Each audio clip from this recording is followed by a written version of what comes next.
sido intentar generar ciertos espacios que nos permitan reflexionar, discutir y repensar también un poco la maestría, lo que ha sido sus logros, sus metas, los problemas que ha enfrentado y pensarnos sobre todo hacia el futuro, hacia qué es lo que queremos hacer y cómo seguir contribuyendo en lo que es el proceso de formación con las personas que se van integrando como estudiantes a este posgrado.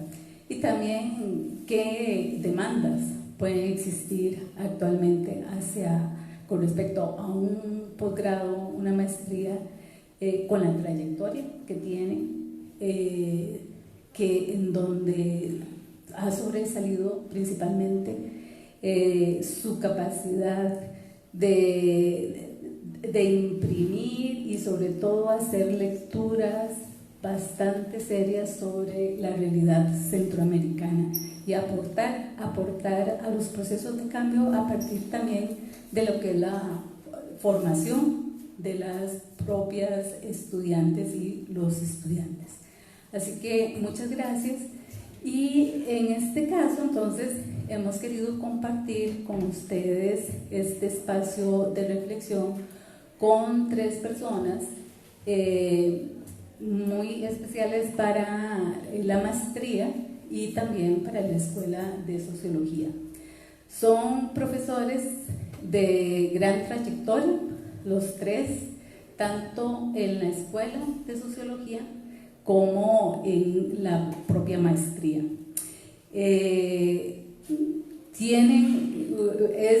Son de los 3 justamente profesores mejor calificados siempre por las evaluaciones, además de las y los estudiantes. Eso sí, hay que decirlo porque es parte del reconocimiento y del trabajo que realizan cotidianamente y que da cuentas justamente de lo que es el compromiso que tienen con su trabajo como docentes y también como pensadores que son cada cual con sus diferencias. En este caso, directamente les presento al doctor Óscar Fernández, que me imagino que la mayoría lo conoce. Fue fundador de la maestría, que ya hablábamos bastante ayer sobre este dato. Se ha mantenido de forma constante y activo trabajando en la comisión y como profesor de la maestría, como antes les decía, y de formación es filósofo y sociólogo. Y en realidad esa es una característica también que en alguna medida es en común en la mesa de hoy, que los 3 académicos que están acá son filósofos y posteriormente dedicados de lleno a lo que es la disciplina de la sociología. Entonces tienen ese tronque que es muy interesante en términos de formación, con fuerte contenido teórico, epistemológico y pues a la vez ampliado y desarrollado con lo que es el desarrollo propio de la disciplina de la sociología. También está el doctor Roberto Ayala Saavedra, quien también es, como decía, filósofo, estudió filosofía y dedicado a la sociología, sacó su doctorado en cultura, en sociedad y cultura. Y finalmente tenemos a nuestro querido Randall Blanco, el doctor Randall Blanco, y también con formación en filosofía y es también formado en sociología. Otro aspecto que me interesaría resaltar, ambos hicieron el posgrado del cual hoy formamos parte. Así que bueno, hay bastantes elementos. Esta reflexión y que esperamos que en alguna medida se convierta más en un diálogo. Y para iniciar, yo pienso que voy a iniciar con don Oscar para que nos hable sobre el contexto en que se creó la maestría para luego pasar a otros temas. Muchas gracias, Nancy. En realidad voy a hacer referencia estableciendo un dato biográfico y contextualizándolo con lo que precisamente estaba ocurriendo cuando comenzamos con este proyecto de la maestría. Yo venía regresando de Francia después de haber estado casi 5 años sin venir a Costa Rica, y resulta que me dijeron, bueno, valdría la pena que participara en un programa que se llamaba en ese entonces Licenciatura Centroamericana en Sociología, que fue un programa interesante, pero que fue un malentendido semántico, porque en sentido estricto nunca hubo una licenciatura centroamericana en sociología. Y voy a explicar por qué nunca hubo una desde el punto de vista semántico.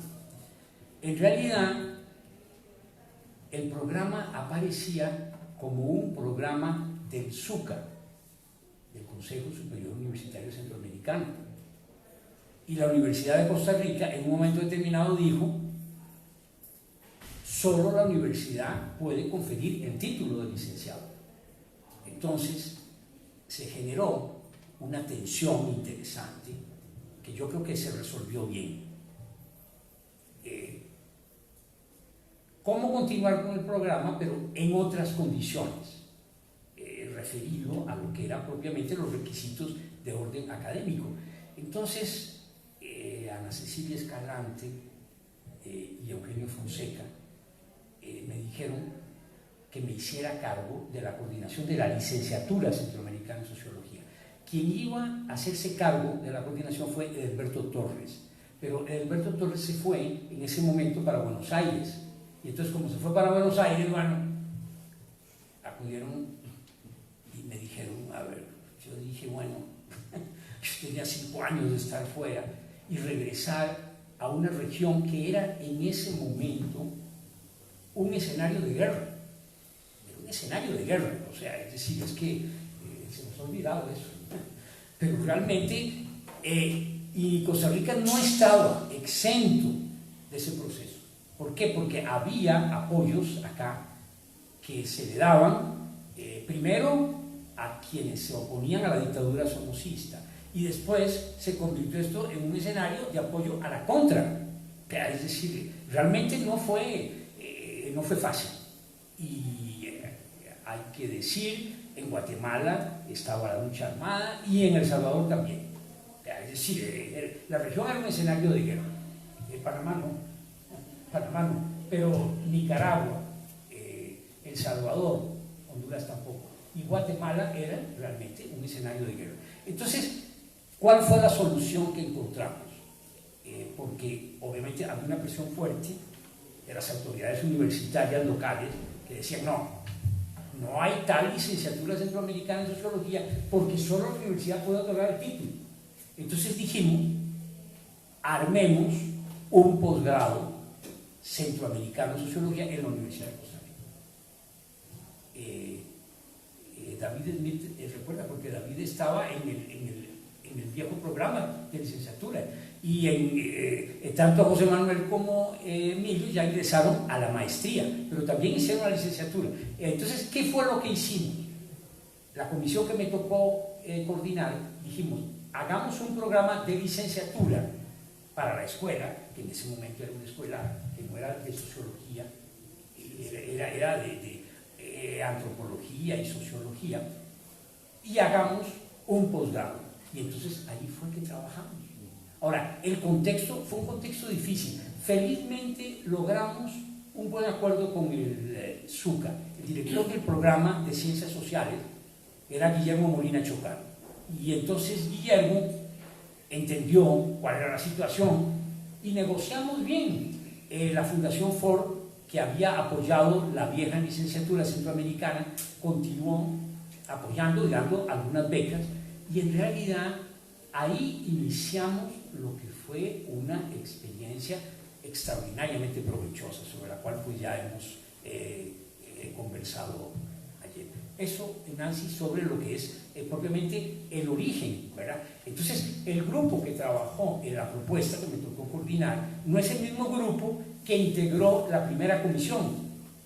La primera comisión fue integrada, leíste ayer quiénes la integraban: Manuel Formoso, ya fallecido, Eugenio Fonseca, ya fallecido, Gaetano Cersósimo, Daniel Camacho, luego se incorporó Manuel Rojas y posteriormente Jorge Rovira. O sea, es decir, esos fuimos los que, no sé si omito algún nombre, puede ser que omita de memoria, pero en todo caso, ese grupo no fue el que trabajó la propuesta.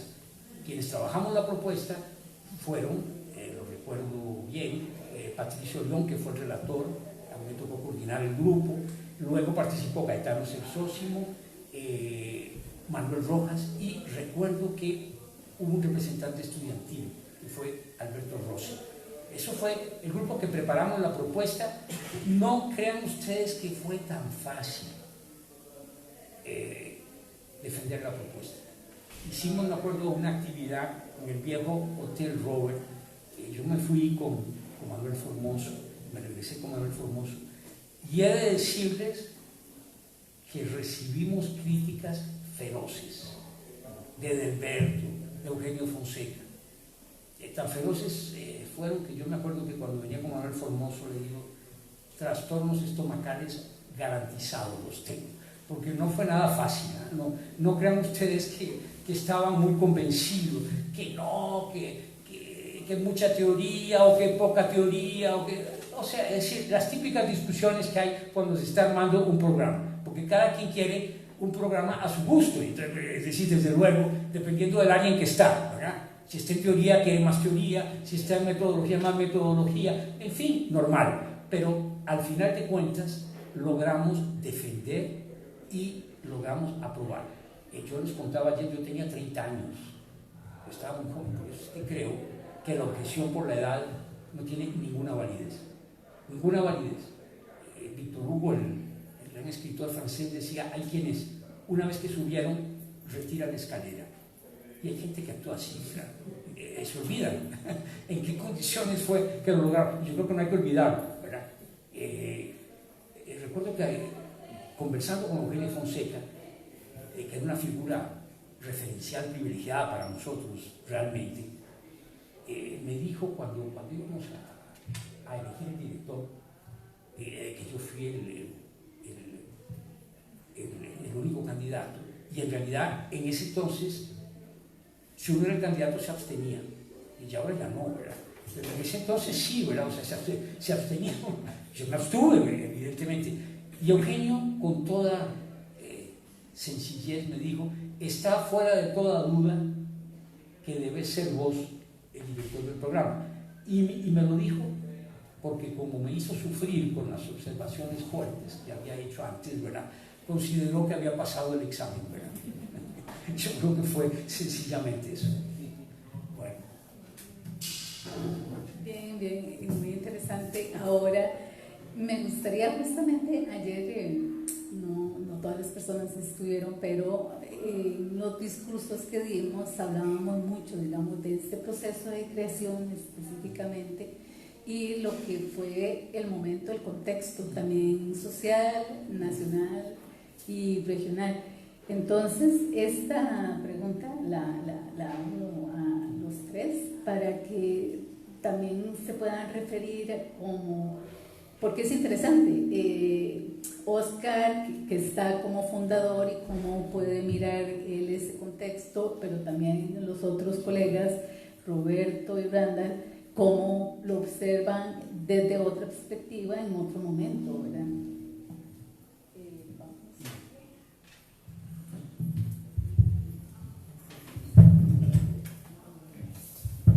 Buenas tardes.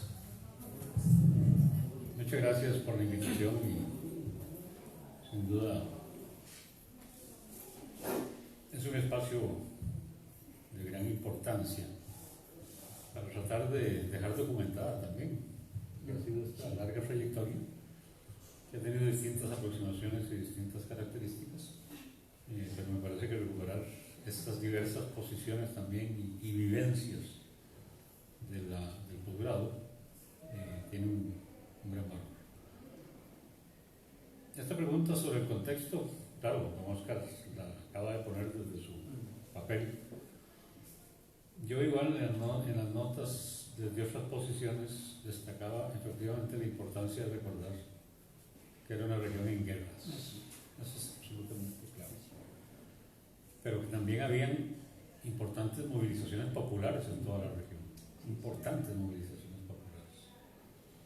Una región empobrecida que si la vemos a lo largo del tiempo, las promesas de la firma de la paz, cuando se hablaba de construir desarrollo en Centroamérica con democracias procedimentales y economías de mercado, ahí están sus resultados. Era un terreno también de la guerra caliente, que se llamó después, esa guerra entre superpotencias.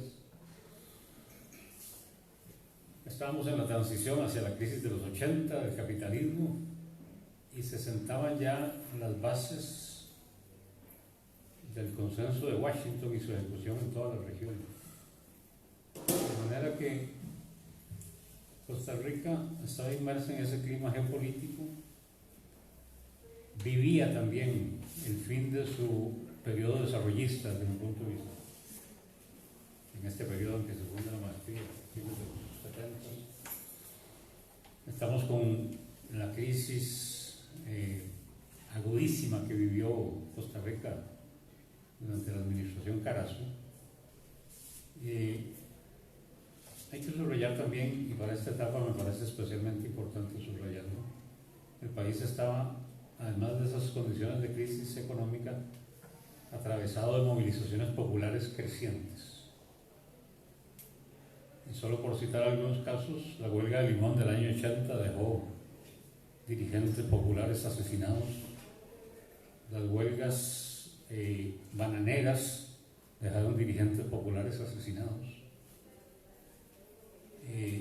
huelgas en el sector público, intensas movilizaciones estudiantiles, por dicho no había redes sociales, ¿verdad? Entonces la gente sí se movilizaba y no hacía, ¿verdad?, movilizaciones digitales. Un símbolo de ese periodo de la toma del edificio de la Facultad de Ciencias Sociales en el año 80, así de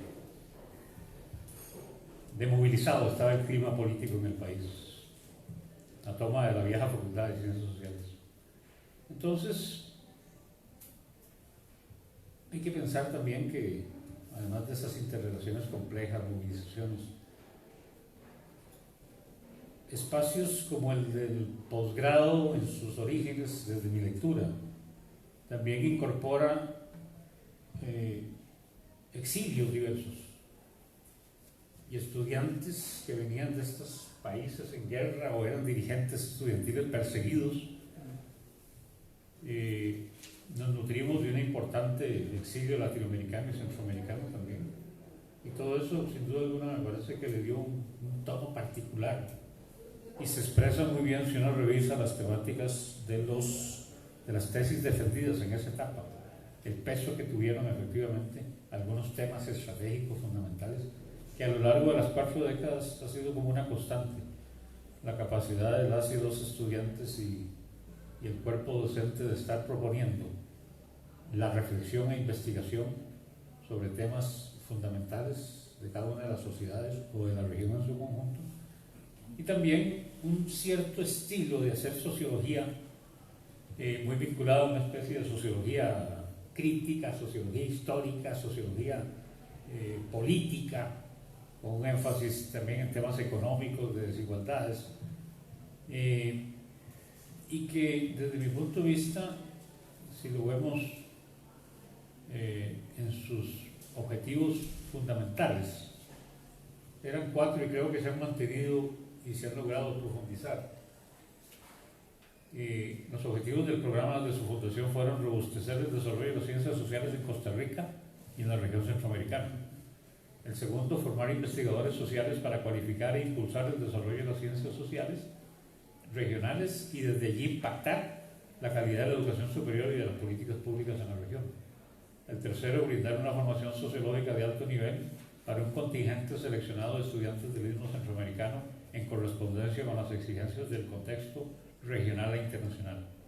Y finalmente, mejorar la capacidad científica de los recursos humanos nacionales y regionales mediante la docencia y la investigación que se desarrollen en su sede. Hay que dejar consignado también que esto que estamos señalando de las guerras, de la militancia que atravesó la región y también este posgrado en sus inicios, para estudiantes centroamericanos, prácticamente la única posibilidad de formación era estar en Costa Rica. Porque venían, estudiaban, se formaban en el país, se titulaban los que lograron hacerlo, regresaban a su país y eran asesinados o perseguidos. La Escuela de Sociología de ese periodo, recuerdo perfectamente, compañeros nuestros vinculados al PGT guatemalteco, vinculados a las organizaciones de la izquierda salvadoreña, del RP, de la Resistencia Nacional, por supuesto, múltiples expresiones de la militancia sandinista en los años previos a la insurrección, a la etapa final de la guerra antisomocista. Y literalmente teníamos compañeros, los veíamos, estaban 1 o 2 semestres, después desaparecían y 2 o 3 años después nos dábamos cuenta que regresaron a sus países, fueron asesinados.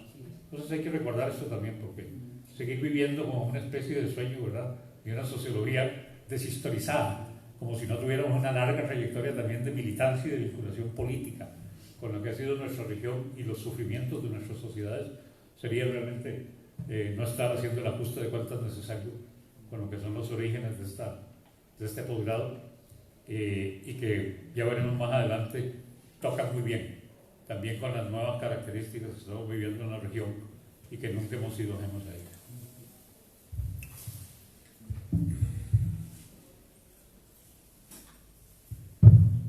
Sí, buenas tardes.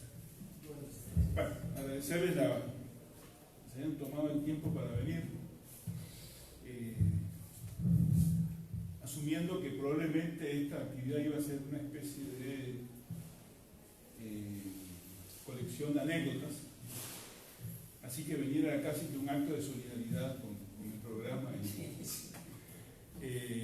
Bueno, sobre todo saludar la presencia de José Manuel, que perfectamente podría estar en esta mesa, incluso con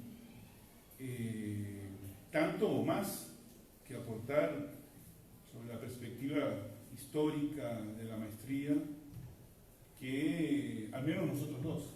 Creo que José Manuel tuvo una trayectoria en la maestría que para nosotros todos fue una referencia, fue inspirador, ¿no?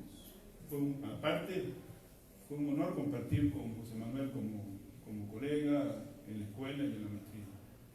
Y ya que estamos haciendo reconocimiento, también el profesor Sergio Villena, que también es miembro de la comisión de la maestría y actual director del Instituto de Investigaciones Sociales, y que es una de esas personas que se incorporó a la maestría en los últimos 10, 15 años y que, digamos, es una garantía de que la maestría mantenga el alto nivel promedio que ha logrado sostener durante 40 años. Y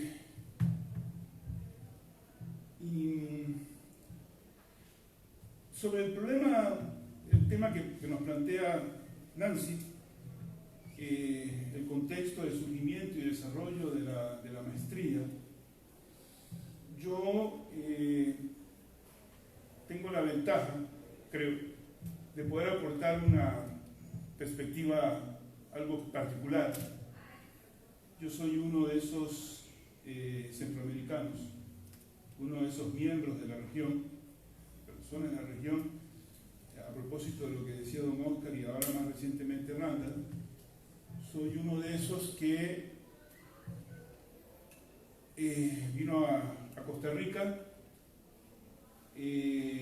por distintas razones, pero que todas de una u otra forma están relacionadas con la situación que vivía la región. Yo, viniendo de Panamá, si la década de los 80 comienza con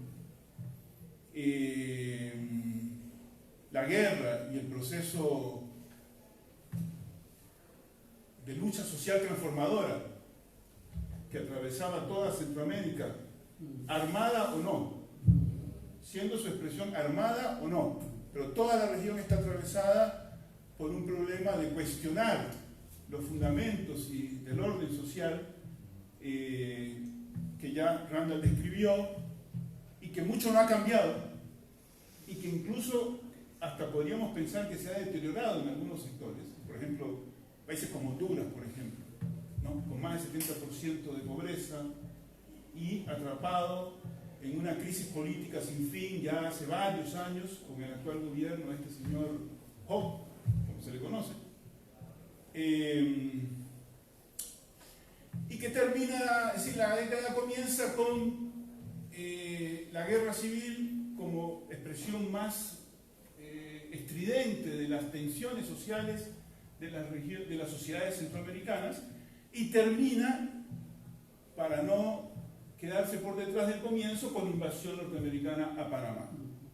Y entre medio, una invasión ensayo a Grenada, en el Caribe, bueno, y toda la década reaganiana. ¿Me explico? Es una década de luz. Aparte, como también ya lo había adelantado Randall, la crisis de la deuda en toda América Latina y la década perdida en toda América. Es una década fantástica para haberla vivido, si es que uno consiguió sobrevivir. ¿Me explico? Si conseguiste sobrevivir, es una década fantástica para haberla vivido porque fue una escuela. Entre otras cosas, nos hicimos expertos en deuda externa, ¿no?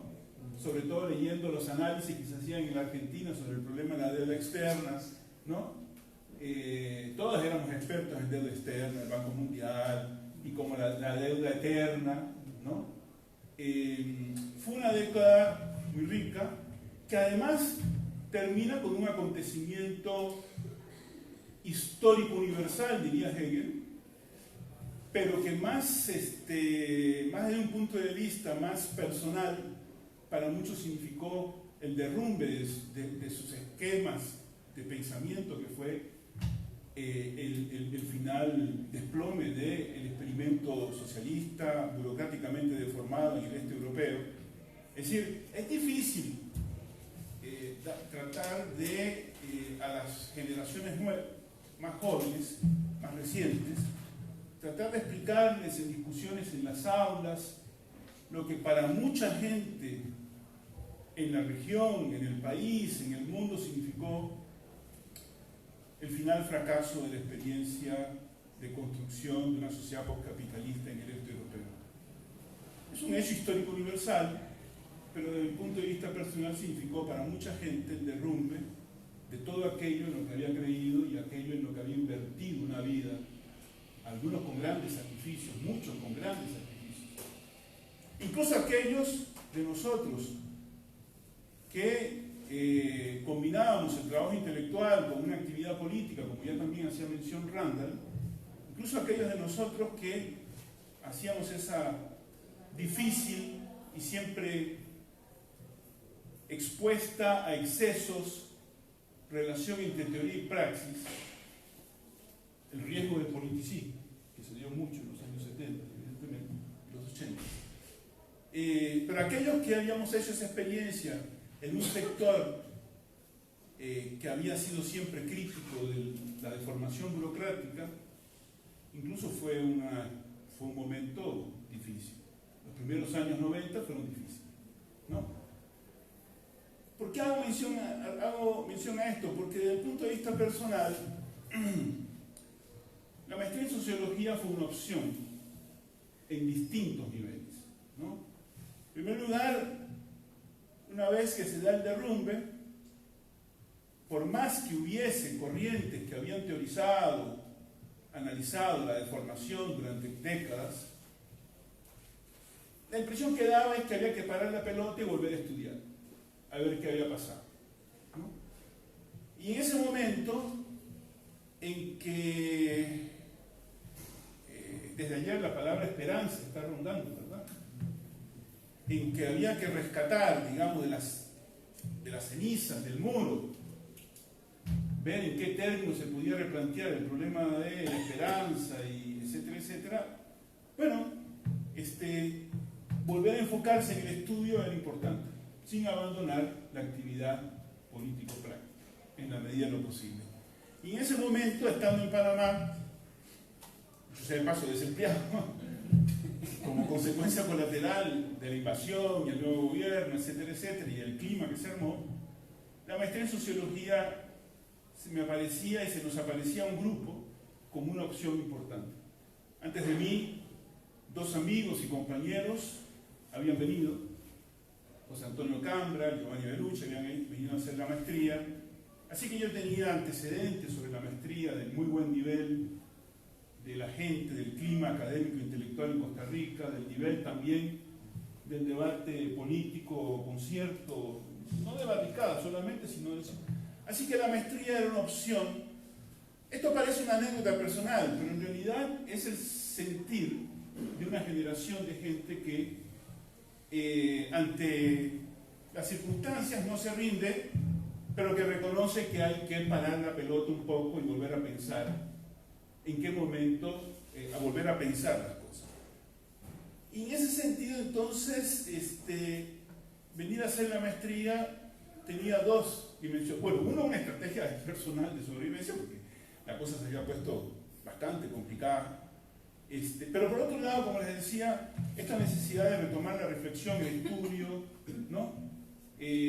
Más institucionalizado, institucionalizado no es la palabra, más estructurado, ¿no? Y me parece que en ese sentido coincidimos con una camada muy importante acá, ¿no? De personas que tenían las mismas preocupaciones. Y para mí, debo decir, y para la gente con la que hicimos la maestría, me parece, bueno, yo sé de paso, Nancy y yo somos de la misma promoción, ¿no? Fue una experiencia extraordinaria.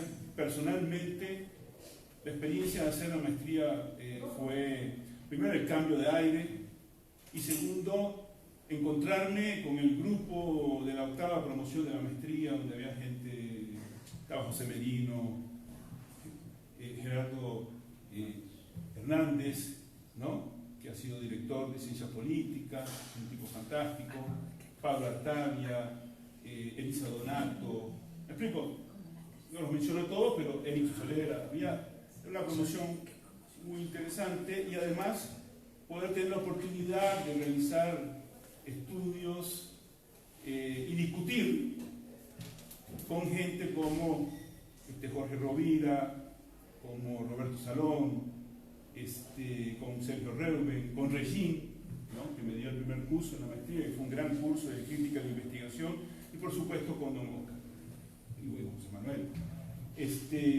Fue una experiencia extraordinaria. Yo, para nadie es secreto que he dicho varias veces que para mí la maestría fue muy importante en términos personales e intelectuales.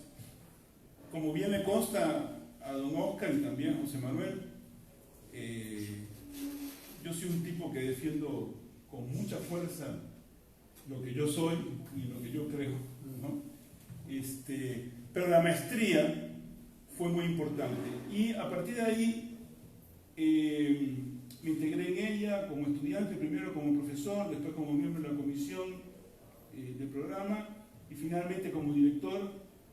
Y yo no aspiro a ser director de nada más en esta vida, pero haber sido director de la maestría, miembro de la comisión, profesor de esta maestría, es una de las cosas para mí que más orgullo me provocan, me generan, ¿no? Haber compartido con la primera camada de la comisión, y después con Randall, con Nancy, con Sergio, y con la gente que en estos 25 años ha pasado por la maestría como estudiantes, como profesores. Entonces esto, aunque parezca un testimonio personal, es una muestra de la importancia. Y un último aspecto, porque ya sé que me extendí bastante, que es, pero todo el mundo me conoce, que yo siempre hablo demasiado, la importancia de la disciplina. Uno pudo haber hecho otra maestría, pero la importancia de la sociología. ¿Me explico? Sabemos mucho de este mundo natural, del mundo natural en que vivimos, sabemos mucho, construimos artefactos sofisticados como esta cosa, pero la sociología cumple una función que no puede cumplir ninguna otra disciplina en este momento histórico. Aprender, estudiar y conocer críticamente la sociedad que construimos colectivamente y de la que tan poco sabemos y que tan mal controlamos. Entonces, por eso, además, vino un homenaje a esta disciplina, que es una disciplina, un campo de estudios extraordinario. Bueno, realmente nos hace una muy buena introducción al tema que les iba a plantear ahora, que tiene que ver justamente, por ejemplo, después de ese relato en donde, que nos plantea Roberto de proceso, desarrollo de la maestría, este contexto de cómo a él como panameño también, que es una particularidad, le impacta, y luego cómo también se incorpora al proceso acá en un contexto académico y nacional en general, ¿no? Y nos lleva al punto del relato de cómo él participa ya después, no solo como estudiante, sino también que se incorpora a la comisión de la maestría y posteriormente es director del mismo posgrado. Entonces, el otro aspecto que a mí me interesa que desarrollen es justamente a partir del momento en que ustedes asumen la dirección del posgrado, ¿cuáles son las metas que se plantean en ese momento como directores, y cuáles son los problemas, digamos, que ustedes visualizaban en ese contexto particular en que asumen la dirección, cada cual, que es en momentos distintos, ¿no? Bueno, yo decía que en realidad haber convertido la licenciatura centroamericana, que no tenía un estatuto académico preciso porque no estaba reconocida por la universidad como licenciatura centroamericana, haberla convertido en una maestría, en un posgrado, con reconocimiento regional por parte del SUCA, fue realmente un logro, porque eso regularizó la situación. Un problema que se nos presentó desde el inicio, hay que decirlo, en la historia de la cooperación internacional que hemos recibido, prácticamente en todos los casos, ha habido una condición, y es que nos han pedido ser consecuentes con lo que decíamos. Decíamos que nos interesaba contribuir a la formación de académicos en la región. Entonces, claro, la condición para atribuir las becas, cuando conseguíamos becas, pero con los diversos organismos, es decir, no solo el GAD ahora, sino la Comunidad Europea, el gobierno de Dinamarca. Regine incluso consiguió algo completamente insólito, fue una beca del gobierno de Luxemburgo. Sí, eso realmente era... Pero resulta que es que el ministro de Relaciones Exteriores había sido compañero de Regine, entonces se le hizo posible la gestión de conseguir una beca que dio el gobierno de Luxemburgo. No recuerdo quién se benefició con esa beca, pero alguien se benefició con la beca del gobierno de Luxemburgo, ¿verdad? De país pequeño a país pequeño, desde luego, uno con grandes recursos y otro con menos, ¿verdad? Pero en todo caso, es decir, es interesante. ¿Cuál era la condición?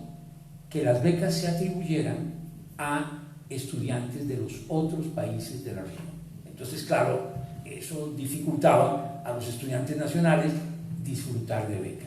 Un segundo problema, que fue un problema que no está resuelto completamente, es que se consideró que para hacer la maestría había que tener antes el título de licenciatura. Entonces, ¿qué ocurría?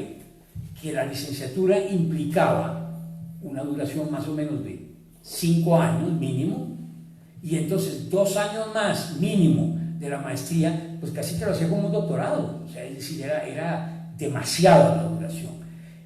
Hemos insistido en que pueden postular estudiantes con el bachillerato, pero resulta que había un aparente problema que luego resultó inexistente en el servicio civil, de que si no se tenía la licenciatura no se reconocía. Y finalmente Randall, me acuerdo que tuvo una reunión con el director del servicio civil y dijo, no es problema, con la maestría se puede tener acceso en propiedad a un puesto en la administración pública, pero todavía persiste ese problema.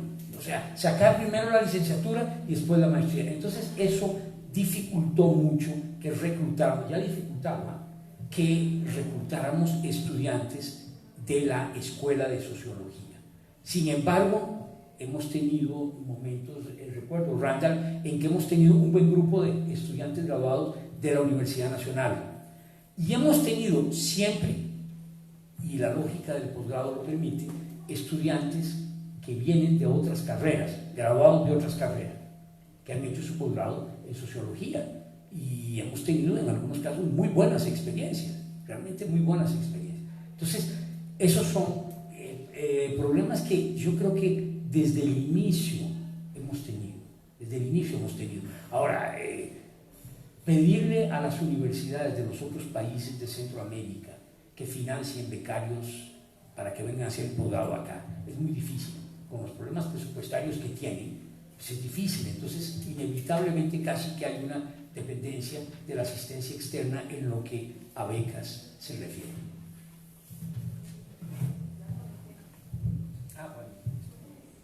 Sí. A fin de mantener el orden histórico en la maestría, entonces, en este punto. Sí, si entendí bien el punto que planteó Nancy, cuando en el año 2006 me tocó asumir la dirección de la maestría, veníamos de un año muy interesante, el 2005, donde se hizo una discusión sobre un intercambio, sobre la situación en que se encontraba la maestría, sobre la estructura del plan de estudios, sobre el cuerpo de profesores. Así que entre el 2005 y el 2006 se tomaron algunas decisiones a nivel de la comisión del programa, un poco para actualizarlo, un ajuste importante en el plan de estudios, que en ese momento, el 2005, acumulaba 4 promociones con una salida, una mención en política social. Y si bien esa mención en política social tuvo resultados importantes en el sentido de que nos permitió durante 8 años, 4 promociones, dedicar tiempo y trabajo, estudio al tema de la política social, que en ese momento era álgido, que estaba sobre el tapete. Sin embargo, ya a la altura del 2005, después de 4 promociones, nos parecía que esa tarea estaba cumplida y la maestría en ese año se reformuló el programa, se volvió a una maestría generalista. También se incorporó una buena cantidad de personas al programa en condición de docentes. Si no me equivoco, Randall y Nancy entraron a partir de ese proceso. A mí me parece que se tomaron algunas cosas, se hicieron algunas cosas importantes en el sentido de renovar el cuerpo docente, de renovar el plan de estudios y de retomar el énfasis en Centroamérica. Claro, fueron años difíciles porque fue el periodo en que la maestría, ya un poco antes, se quedó sin un apoyo de un sistema de becas, ¿no? Creo que, si mal no recuerdo, fue la 10ª promoción, la última, que contó con un fuerte programa de becas, que en el momento en que Sergio Reuben era el director de la maestría, con el programa Alfa de la Unión Europea. Y después de eso atravesamos un periodo relativamente largo, complicado, sin becas, donde la maestría siempre tuvo en toda promoción alguna presencia de estudiantes centroamericanos, pero el grueso de las promociones eran estudiantes nacionales, locales. Y bueno, en el periodo que me tocó estar al frente frente a la maestría cerró con una cuestión que me parece que después resultó ser muy importante, que es ser aprobado por el programa de becas del DAD, que Randall en su periodo, bueno, llevó ese instrumento y esa posibilidad al límite de su potencialidad, digamos, llevando la maestría a un nivel de contactos internacionales de que no gozaba hacía mucho tiempo. Entonces, ese fue un aspecto importante, lo de pasar los estándares del programa de becas del DAD. Yo creo que los retos que enfrenta la maestría a futuro, digamos, corto, mediano, y me quedo en el mediano, porque a largo plazo hay otra cuestión en el horizonte que hemos conversado a lo largo de los años, de manera no sistemática y salteada, pero a corto y mediano plazo yo creo que tenemos una situación complicada, que es el entorno hostil hacia las ciencias sociales, ¿no?, en el país, en la región, ¿no?, en toda América Latina. Centroamérica, por ejemplo, luego de 25 años, bueno, llegué a la maestría en el año 94, ¿no?, y en estos 25 años casi que ningún país de la región ha conseguido consolidar un programa de maestría en sociología, ¿no? Este programa sigue siendo no solo el más longevo y por su solidez, no solo destaca por su longevidad y solidez, sino que en realidad en las otras sociedades de la región no solo no han conseguido estructurar programas de posgrado, sino que las mismas carreras, las licenciaturas han cerrado, ¿no?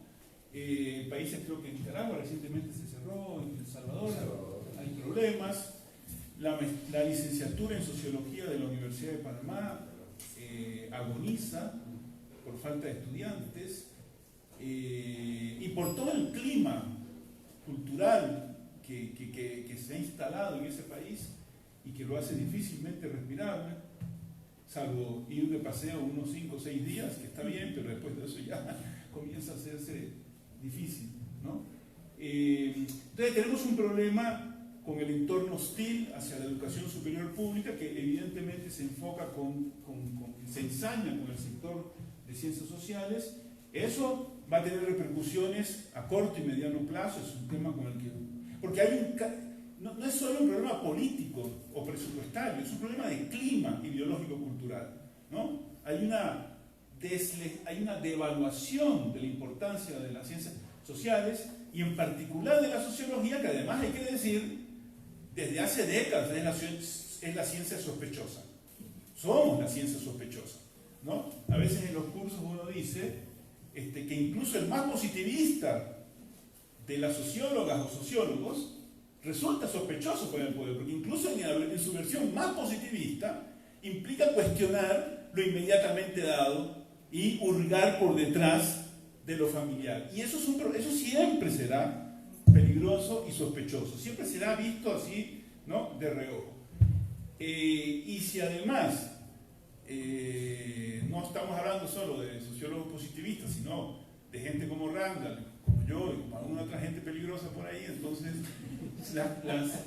las sospechas se vuelven cada vez más densas. Pero digo, el punto es que ese es un problema que tenemos a corto plazo, el tema de luchar contra un clima crecientemente hostil, y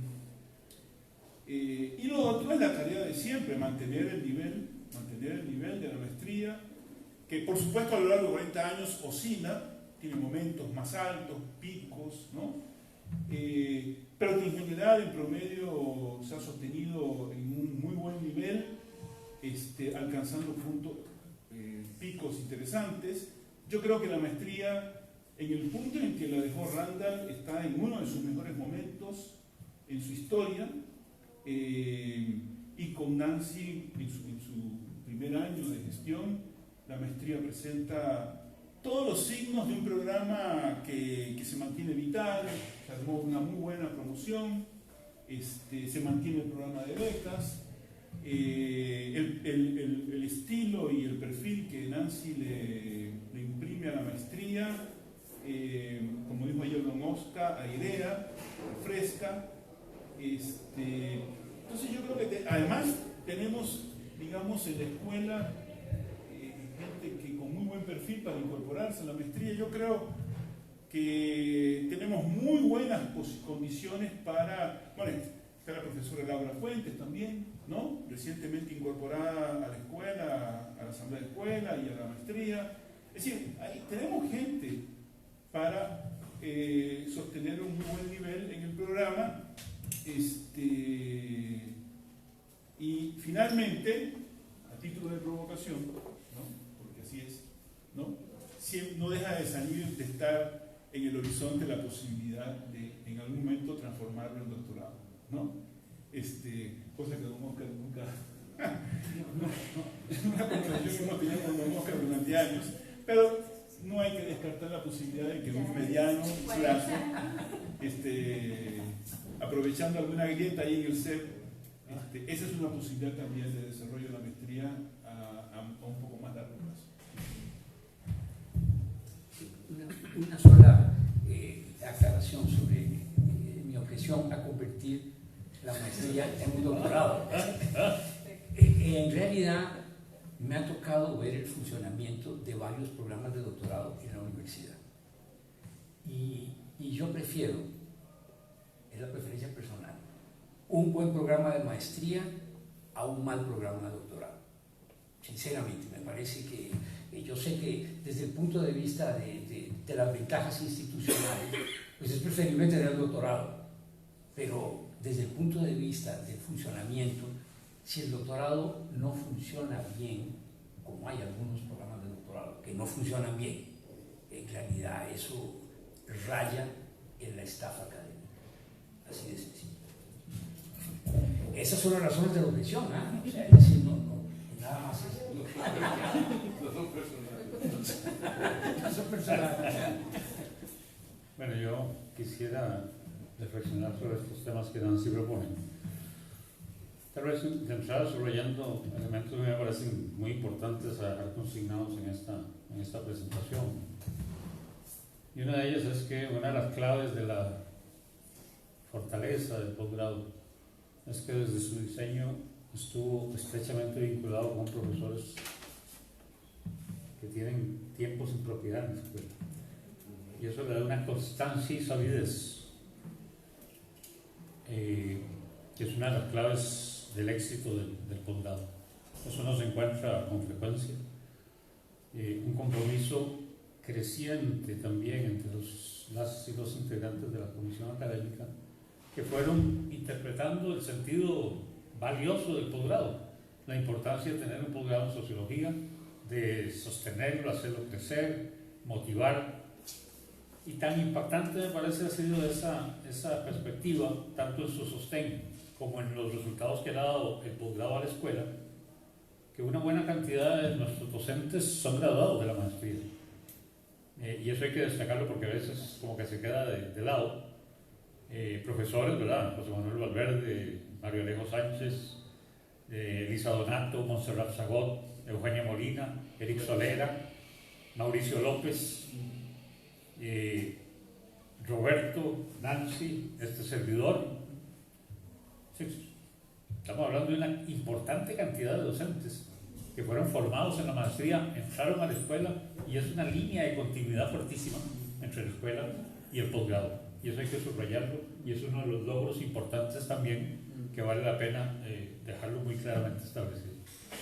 Pero no solamente nos quedamos ahí. En el último concurso de plazas en la escuela, entre el número de participantes en el concurso, habían otros 6 graduados de la maestría. De manera que se sigue sosteniendo ese logro, y es una constante del proceso histórico de interrelación entre la escuela y el posgrado. No es que hay una escuela y un posgrado, es una escuela que ha logrado consolidar un posgrado y que el grueso de su planta docente está sólidamente constituida dentro de la escuela, sólidamente vinculada a procesos de docencia, de investigación, y eso claro que le permite entonces dar los resultados que presenta.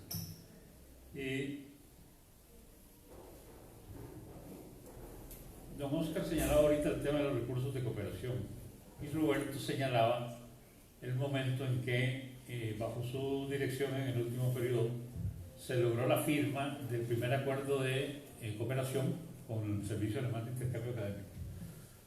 Ya Roberto terminaba su periodo y me tocó el honor sin duda y el gran desafío de poner a funcionar ese programa y hacerlo eficiente y que diera los resultados esperados, porque también si no tenemos resultados rápidamente la evaluación liquida.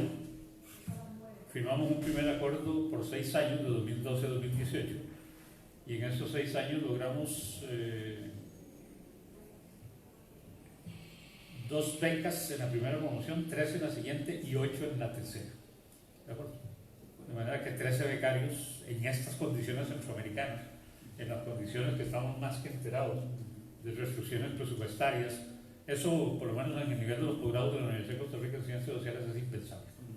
De manera que ahí tenemos un logro profundo y significativo, y que se logró consolidar justamente en el año antes de mi salida. Logramos la firma después de la revisión de nuevo y la postulación de un nuevo periodo de 6 años, de manera que habrá becarios 2018 a 2024. Eso claro nos daría sin duda alguna, si uno lo ve en perspectiva histórica, el contar con becarios y becarias centroamericanas es una clave sin duda de mantener el perfil que tienen digamos, esta visión centroamericana. Fue tan rico que en la promoción anterior teníamos 3 estudiantes salvadoreños, 2 nicaragüenses, un guatemalteco, teníamos un estudiante panameño, una estudiante norteamericana. Sí, realmente el mismo espacio del posgrado se convirtió en un enorme espacio de interrelación regional e internacional, y eso sin duda alguna son logros valiosos e importantes. Logramos también durante este periodo dar ese gran mensaje que venía como un pendiente en los últimos años, de señalar claramente que nuestros estudiantes vienen a la maestría a graduarse, no vienen a egresarse, porque no hacemos nada con egresados, necesitamos graduados. Y en esa etapa logramos recuperar también una buena cantidad de estudiantes de otras promociones que no habían logrado concluir su defensa de candidatura y su defensa de tesis. Y en estos años, como me tocó este honor, tuvimos 30 defensas de candidatura y 20 tesis. De manera que dio un salto enorme en cuanto a logros y resultados, que ya bajo el primer año de Nancy hemos seguido en esa misma dinámica, y nuestros estudiantes de la promoción anterior, de los 8 becarios, a estas alturas ya 7 tienen su candidatura y 3 tesis ya vienen en camino, de manera que muy rápidamente logramos achicar el tiempo también del periodo de cierre de cursos presenciales, defensa de candidatura y defensa de tesis. Y esa es otra de las claves. Creo que hay el compromiso de todos los colegas de la comisión y además los colegas que han tenido la generosidad de ser parte de las comisiones de tesis, que es una de las claves, nos permite entonces dar esos resultados. Yo sí, por alguna razón que alguien explicará cuando corresponda, estuve muy pendiente de los estudiantes, en el sentido de qué pasa con su comisión, dónde están los documentos, cuándo va a defender candidatura, y eso, aunque no lo crean, es una de las acciones que hay que desarrollar, porque se convierte finalmente en una especie de acicate para que se cumplan los compromisos que se deben cumplir. En la etapa también logramos vínculos con la red de posgrados mesoamericanos, una experiencia maravillosa que logramos montar con colegas de toda la región centroamericana y colegas del sureste, de universidades del sureste mexicano. Pero esa red maravillosa con grandes proyectos, al año y medio y tanto, la geopolítica se lo comió. La crisis política mexicana, los problemas en Nicaragua, afectó sustantivamente la crisis de Honduras, pero sin duda nos dejó, digamos, el gusto de ser parte y ver que es posible el desarrollo de redes regionales. Logramos también vínculos con la Universidad de Hannover. Estudiantes y colegas han estado en movilidad del posgrado, ¿verdad? Ya Nancy ha sido parte de esto. Hemos tenido profesores de Hannover dando clases en nuestro posgrado. Estudiantes nuestros en estos años también logramos una importante movilidad internacional de estudiantes de la maestría. Fueron a la mayoría de congresos de ACAS o de ALAS como ponentes, que es una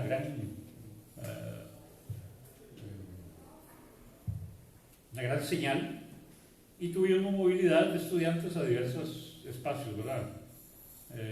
Pasantías en la Universidad de San Carlos de Guatemala, otros estuvieron en la Universidad de Hannover, en la Universidad de Bielefeld, en el Centro de Estudios Estratégicos de Bogotá.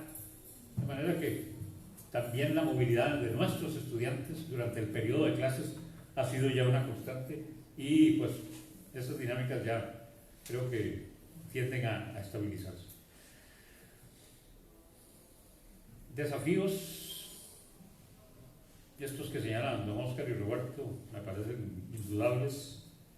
Necesitamos fortalecer nuestros vínculos con las escuelas de sociología, la nuestra y la de la Universidad Nacional. Tener una mayor presencia en redes es clave en esta etapa. La universidad no tiene mucha experiencia en mostrar sus resultados, y nosotros venimos de culturas de esa naturaleza.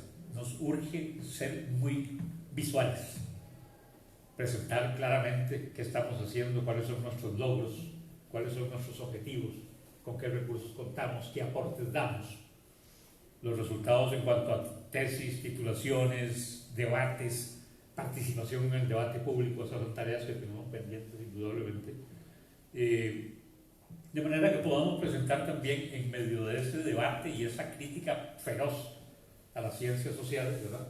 Y esa constante descalificación del pensamiento crítico, estemos en condiciones también de hacer valer esta palabra que desarrollamos desde las universidades públicas. Tal vez para cerrar esta parte, durante estos 40 años, un logro del que podemos sentir todo lo que hemos pasado por ahí en distintos momentos, estudiantes, graduados, profesores, profesoras, es el altísimo grado de titulación que tiene este posgrado. Altísimo. Anda por ahí el 66% de sus estudiantes que ingresaron están graduados. Tenemos más de 160 o 170 tesis de posgrado, y ha sido un aporte sustantivo. Entonces, ya consolidado, publicaciones de muy diversa naturaleza, y eso nos permite avisorar con ese optimismo moderado que han hecho gala nuestros dos colegas, ¿verdad? Roberto hablaba de un corto y mediano plazo, ¿verdad? Y no el largo, porque yo creo que hasta ahí no da la esperanza. Gracias.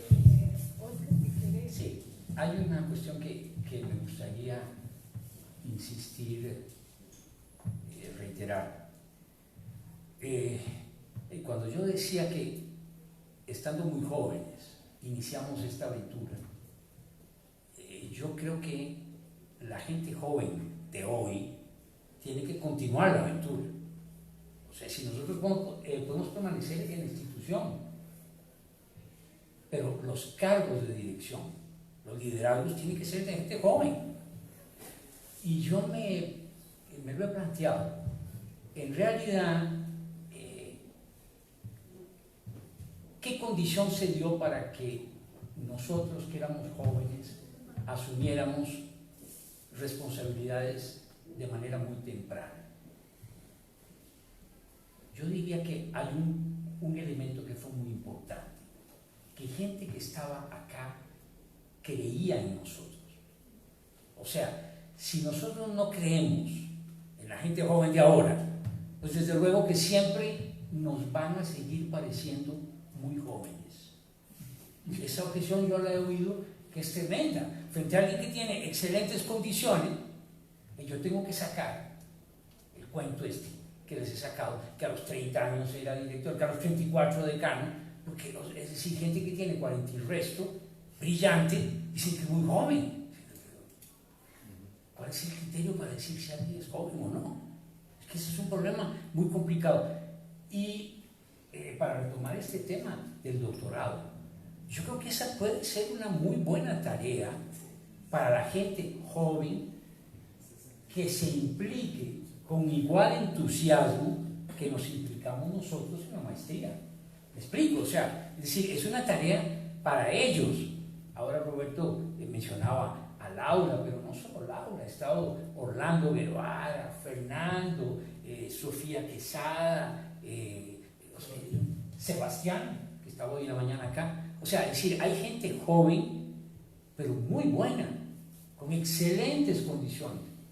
Y aquí es donde yo creo que hay una frase tremenda, que yo no la repito porque es un poco un harakiri, de un pensador peruano que se llamaba Manuel González Prada, que decía: los jóvenes a la obra y los viejos a la tumba. Eso es terrible, ¿eh? Es terrible, o sea, hay que tener cuidado en qué condiciones lo dice uno. Pero González Prada, cuando dijo eso, ya tenía su edad. Pero precisamente yo creo que debe haber percibido la necesidad del relevo, pero de una manera efectiva. Porque nosotros hablamos mucho del relevo, pero somos muy reacios a abrirle el espacio de dirección y de gestión a gente joven. Y yo creo que, o sea, es decir, eso es algo que lo estamos haciendo en la maestría. Es satisfactorio eso. Lo estamos haciendo ahora en la maestría, pero yo creo que hay que intensificar. Nosotros que conservamos el cabello, pero que ya pintamos canas, evidentemente. Otros se lo tiñen. En realidad, yo diría que esa es una tarea importante de renovación. Pero para eso tenemos que armarnos, yo creo, y yo lo pienso en función de la gente que estaba cuando yo llegué acá, cuando regresé acá. O sea, es decir, no tenían desconfianza por el hecho de que uno fuera joven. Eso me parecía extraordinario. Es decir, nadie me objetó porque era joven. Es decir, es que esa objeción es una objeción muy justificada. Muy justificada. Es decir, lo que habría que ver es si la persona tiene las condiciones o no. Pero no simplemente la edad. Es decir, yo creo que eso es un elemento importante, y viendo esa gente joven, entusiasmada, dispuesta a continuar, yo estaría de acuerdo efectivamente con el programa de doctorado. Pero viendo que está garantizado que hay un relevo efectivo, porque de lo contrario, o sea, es decir, lamentablemente no sabemos cuánto tiempo nos queda. Así de sencillo. Entonces, o sea, yo creo que hay que asegurarnos que haya gente joven entusiasta, bien formada y con ánimo de tomar la estafeta, como decía Nancy ayer. Bueno, me alegra mucho porque yo soy de las que vengo hace rato tratando de promover el desarrollo y la creación del doctorado. Entonces es un dilema, una discusión, una necesidad con perspectivas distintas, ¿verdad? Con visión también de lo que nos corresponde y también de lo que ha aportado. Es decir, como ustedes han visto, es decir, los aportes de la maestría centroamericana han sido sistemática, y de eso no tenemos duda, ¿no? Pero llega un momento donde yo creo que justamente tanto también se ha acumulado que tenemos que continuar con nuevos retos, principalmente. Nuevos retos, crecer y dar posibilidades también para la misma proceso de formación de las personas en la región, porque yo pienso que, bueno, ahí ya me estoy metiendo como participante, ¿verdad? Pero así como la maestría hace 40 años abrió un espacio de formación que fue muy importante para las y los estudiantes en la región centroamericana, pienso que actualmente esa necesidad ha aumentado en este momento y se requiere, digamos, de un espacio de formación superior que no existe en la región centroamericana. Entonces yo creo que sí tenemos en alguna medida que asumir, digamos, esa también responsabilidad, ¿verdad? Y promover y contribuir, seguir contribuyendo en lo que son esos procesos de formación regional. Y por eso, en alguna medida, pues, obviamente vamos a tener que seguir como discutiendo y profundizando en el tema y que es parte, digamos, de los aspectos que nos interesa hablar y dialogar en el espacio que va a coordinar el viernes José Manuel Valverde, ¿verdad? Para poder también nutrirnos un poco de cuáles son otras experiencias, procesos, etcétera, y poder ir construyendo un camino. Pero el hecho de que lo estemos hablando, para mí ya eso es un avance muy importante, significativo, y entonces pienso que vamos bien. Habían, digamos, las otras preguntas están relacionadas ya a aspectos que ustedes han señalado, temas de problemas, desafíos y estos posibles pasos y cambios que podemos ir generando y dando. Entonces, más bien me gustaría ahora abrir el espacio de participación hacia ustedes para que de pronto, si tienen elementos, preguntas o inquietudes más particulares o aspectos que les interese socializar, pues darnos esa posibilidad. ¿Les pueden hacer preguntas a alguno en específico?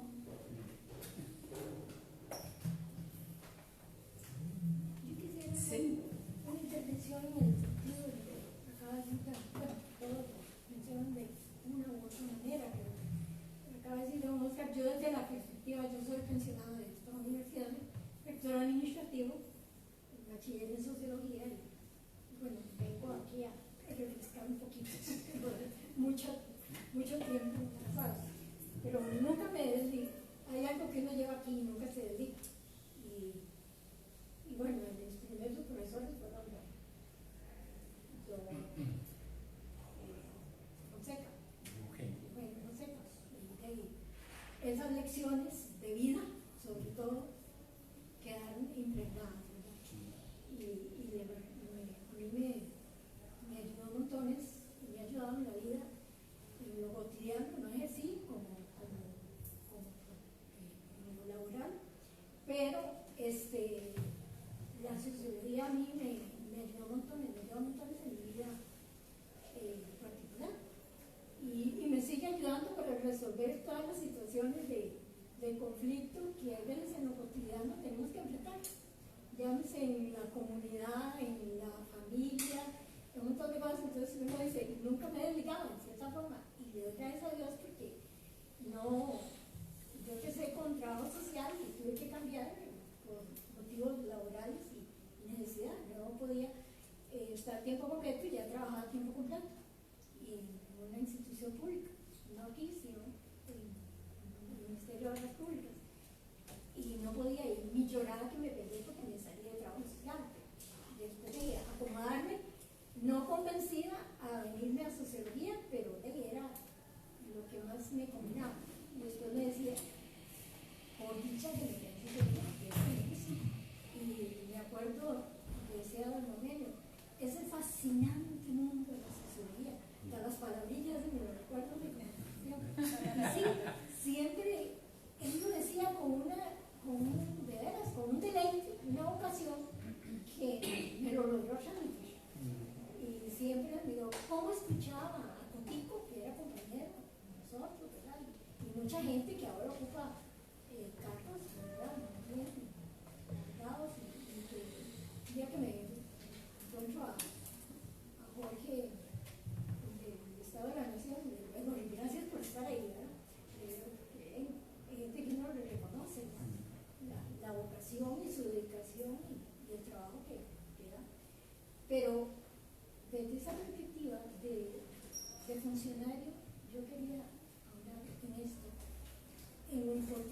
¿qué se dice?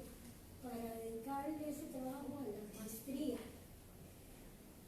a la especialización en una maestría centroamericana tan importante, y creo que quieras o no, no porque nos tiramos diferentes o algo, pero creo que a nivel regional hemos dado cierta estabilidad. Entonces yo creo que ha sido importante. Y lo más importante para mí es, y lo que más me preocupa, por la experiencia laboral con profesores de la Facultad de Derecho, que era donde yo estaba, esa estabilidad laboral del académico, del profesor. Porque yo creo que sin esa estabilidad no se puede hacer proyectos de largo plazo. Y yo lo digo por mí misma, porque de ahí una venía y yo trabajaba, yo me vine con medio tiempo, donde estaba con tiempo completo, a medio tiempo aquí, pero yo no me cambiaba con nadie, aunque era menos salario, pero siempre me implicaba un poquito más, pero yo venía para la universidad y venía, yo quería estudiar lo que me implicaba, todo el entorno, todo eso, pero igualmente lo digo, cuando veía yo profesores, ya como funcionaria, venir becados con un puesto de tiempo completo, con una buena formación, con su puesto de becarios y que iban a tener una plaza en propiedad. Es que es diferente a una inestabilidad laboral. Como hoy escuchaba a Laura Martínez decir en la universidad, en los lunes, las cuarterías. Porque muchas veces cuando se tienen cuartos de tiempo por aquí, es diferente. Cuando usted, el académico, entonces le puede dedicar tiempo a investigación, a docencia, acción social. Gracias. Sí, Laura. Es una pregunta en realidad para las 4 personas que están en la mesa. Yo quisiera saber bajo qué grandes ejes temáticos ubicarían como los problemas de investigación que han planteado las personas que se han graduado de la maestría a lo largo de estas 4 décadas. Porque me imagino esos problemas sociológicos evidentemente se enmarcan en épocas más o menos precisas, otras más antiguas. Me gustaría saber a grosso modo, ¿verdad? Es que necesito específicamente los títulos de las tesis. Sí, de hecho, en algunas recopilaciones de información que hemos hecho, se ve claramente lo que señalas, inclusive hasta por décadas se pudiera caracterizar.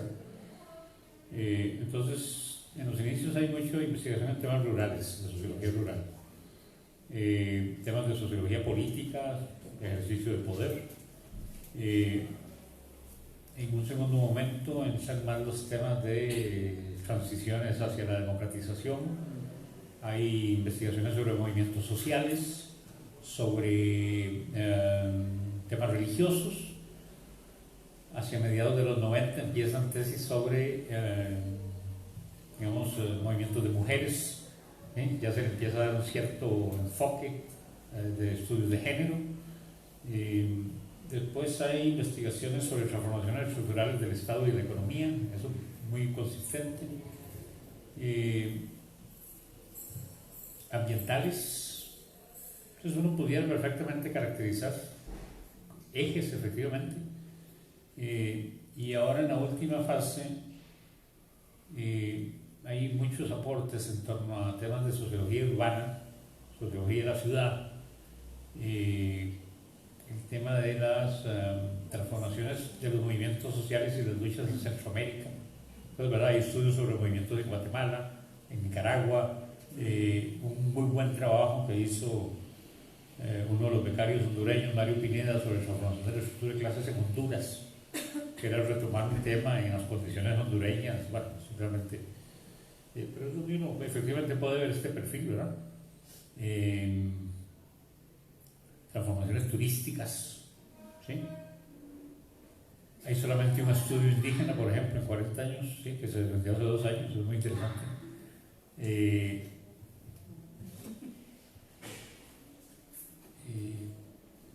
Yo creo que por ahí puede ser, Laura. Pero sí tenemos información, está específica y hasta te la puedo ver con mucho gusto. ¿Sí? Vuelve el tema de la religión a plantearse como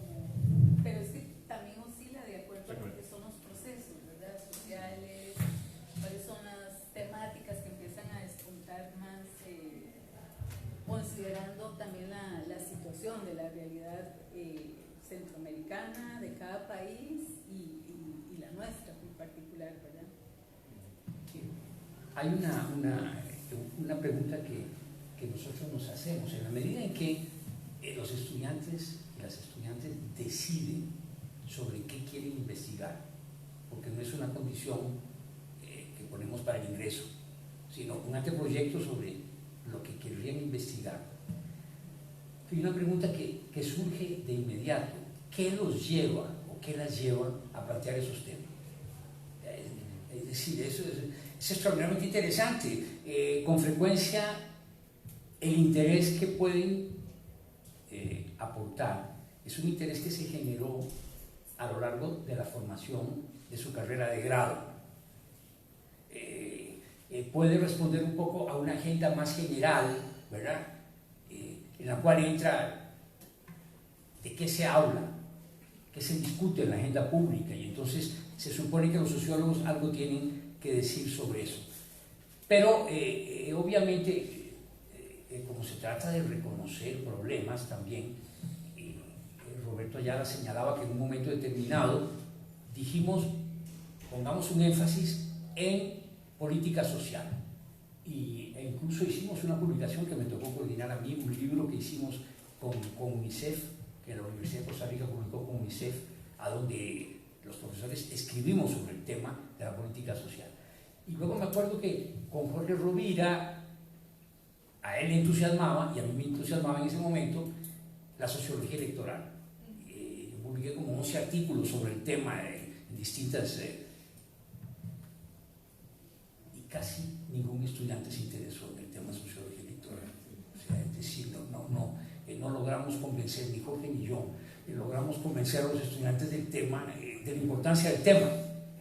Y entonces tuvimos que reconocer muy tristemente nuestro fracaso. Y entonces dijimos, no, mejor que no haya mención de sociología electoral, porque estamos haciendo el ridículo. O sea, si no hay tesis en sociología electoral, solo nosotros hablamos de sociología electoral, de ni modo. Y yo creo que es bueno dejar abierto la escogencia del tema. O sea, ahora, eso tiene un problema. El problema es que, claro, a veces nos plantean temas sobre los cuales nosotros tenemos poco que decir. Claro, existe siempre la posibilidad de remitirlos a alguien más, que está fuera del programa incluso, pero quienes están fuera están con su carga completa, en fin, no lo consideran como una responsabilidad directa, y entonces a veces terminamos nosotros asumiendo la dirección de tesis en las cuales no somos especialistas en el tema. Ahora, es decir, el principio es que el que hace la tesis es el que tiene que conocer mejor el tema, más que su director de tesis, sin duda alguna, ¿verdad? Eso forma parte del proceso de maduración, ¿verdad?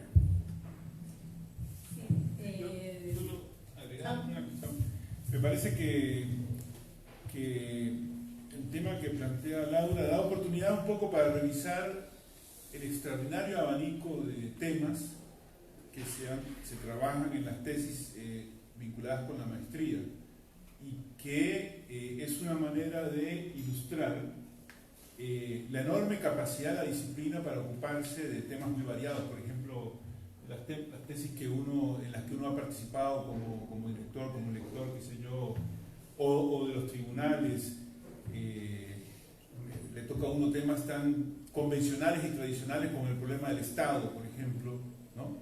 Que un excelente estudiante nuestro y ahora profesor de la escuela, Esteban Arias, realizó, el profesor David Solano, que está allá atrás también, que trabajó temas vinculados con el tema de la religión, con el asunto de la religión, o por ejemplo una tesis notable en términos de su calidad que realizó Sofía Quesada sobre un tema que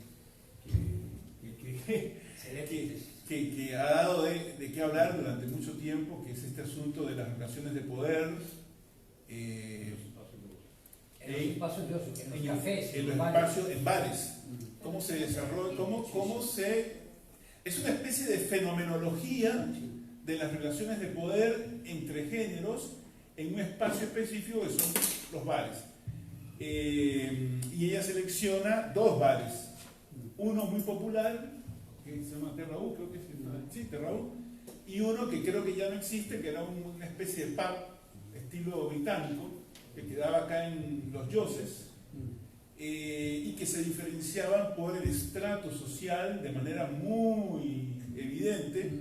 Hizo un estudio entre fenomenológico y antropológico, etnográfico, con una enorme capacidad. Uno de los rasgos de una buena socióloga o sociólogo es la capacidad para hacer observación rigurosa, precisa, sistemática, o como diría Clifford Geertz, aunque yo no es santo de mi devoción, la descripción densa. Una descripción densa, que es una fantástica frase, fórmula.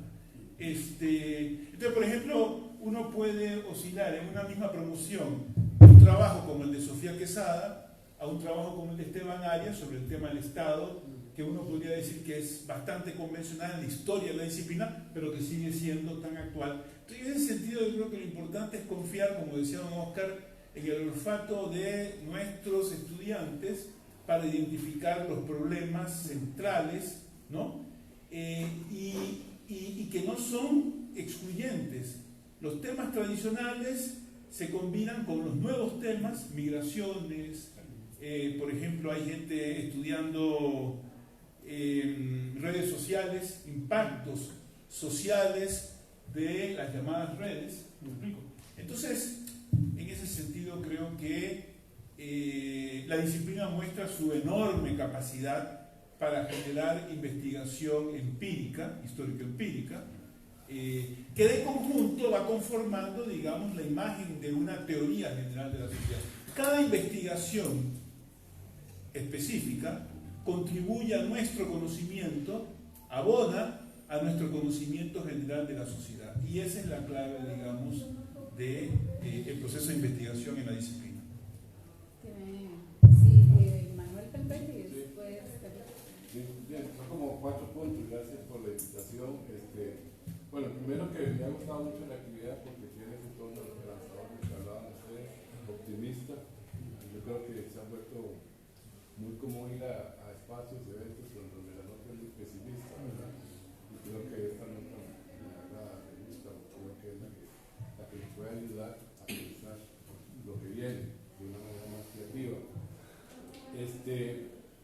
Yo cuando he reflexionado sobre este tema, que ha sido varias veces y lo vamos a hacer bien, como se comentaba, yo creo que hay dos cosas que han sido claves, que ya se han dicho, que es el tema de la solidez de la formación teórico-metodológica que se da en general en la escuela y en este programa en particular, que yo creo que es como el principal instrumento, para no decir arma, para hacerle frente a todo este cambio que está ocurriendo en el mundo. Creo que es muy fácil perderse ahora, ¿verdad? Y además porque hay discursos que fácilmente lo pueden perder a uno, confundir teóricamente, políticamente, socialmente, culturalmente. Y entonces pienso que un aspecto clave, estratégico, que creo que está claro que hay que reservarlo, continuar desarrollando, es el tema de la formación teórico-metodológica, que tiene que ver sólido. Es como la principal arma que uno tiene para enfrentarse en este mundo, particularmente ahora, en donde los discursos se han vuelto demasiado discursos y solamente con mucha agudeza y con muy buena formación de base uno puede captar por dónde hay que caminar, cuál es el mejor camino posible. Y yo creo que otra cosa que, bueno, que ya que se ha comentado, que me parece crucial, fue la visión regional. Yo creo que algunos crecimos, por decirlo así, ya con una visión regional. Y por eso no nos asustamos mucho cuando nos tocó ejercer profesionalmente e incursionar en Guatemala, en El Salvador, en otros países, porque entre comillas de alguna manera ya los conocíamos. Ya, bueno, conocíamos inicialmente a través del texto, a través de la discusión académica en los cursos, con los temas de tesis. Entonces cuando ya incursionamos en ese mundo físicamente y intelectualmente, de alguna manera ya lo conocíamos, pero además, sobre todo ya estábamos sensibilizados con respecto a esa realidad. Ya de alguna manera habíamos dado interlocución que creo que ha sido crucial. Entonces, como ha ido evolucionando el mundo en las últimas décadas, creo que eso nos lleva a ventaja. O sea, nos ha permitido ir como adelante. Es decir, nosotros, por decirlo entre comillas y casi de una manera jocosa, nos globalizamos tempranamente. Mientras que otras disciplinas tal vez se crearon una visión muy localista porque tal vez no tuvieron un programa de maestría que tuvo una visión de ese tipo. Entonces, claro, lo que para nosotros fue algo común, en realidad en otro momento era casi que inédito, porque no se tenía esa visión. Y creo que eso es clave, seguirlo recreando, fortaleciendo con lo que ustedes han dicho ahora, mencionaron que tenemos estudiantes de Guatemala, Nicaragua, etc. Creo que eso es clave, eso es estratégico, porque nutre mucho la formación de los estudiantes. Ese sería como el segundo comentario. El tercero, que tal vez sería como el que cerraría, yo creo que este es un tema que siempre ha sido motivo de preocupación, de reflexión en la maestría, y creo que con frecuencia como evadido, ¿verdad? Yo lo pongo porque como vamos a hacer esta sesión y la próxima, y Nancy presentó la actividad como para ver aportes, pero también desafíos, que la manera tradicional en que lo hemos planteado, me parece, y que es la que ya como que nos enconcha, es la de que cómo se vincula esta maestría con el mercado de trabajo. Entonces, ¿cómo se vincula la maestría del programa con el mercado de trabajo? Es decir, ¿cuánto la maestría le responde a los egresados, le da respuesta a esa necesidad de vinculación con el mercado de trabajo? Entonces, planteado así, todos o muchos nos encontramos, porque inmediatamente, digamos, lo que codificamos es, y a lo cual reaccionamos es, no, que esta no es una maestría que está pensada para el mercado, ¿verdad? Y ahí vienen ya todos los, digamos, los estereotipos, los prejuicios, los imaginarios de los cuales, digamos, no tenemos mucha resistencia. Y yo creo que con muy buena razón, ¿verdad? Tenemos buenas razones para tenerle miedo a esa formulación de cómo se vincula al mercado de trabajo. Incluso ahora eso puede tener mucho más vigencia. Nos dice más cosas ahora que lo que nos decía hace 30, 40 años. Pero yo creo que tal vez habría otra forma, menos, que ustedes mismos la señalaron ahora, que generaría menos resistencia, abrir un diálogo, una reflexión sobre el tema, cómo se vincula, o cómo podría o debería, o quisiéramos, un programa de maestría como el que estamos, como podría vincularse o posicionarse o fortalecer su posicionamiento con respecto al entorno, a la sociedad circundante. Es decir, cómo interconectamos con el resto de la sociedad. Yo tengo una impresión que hay un déficit, digamos, profesional, digamos así, como programa,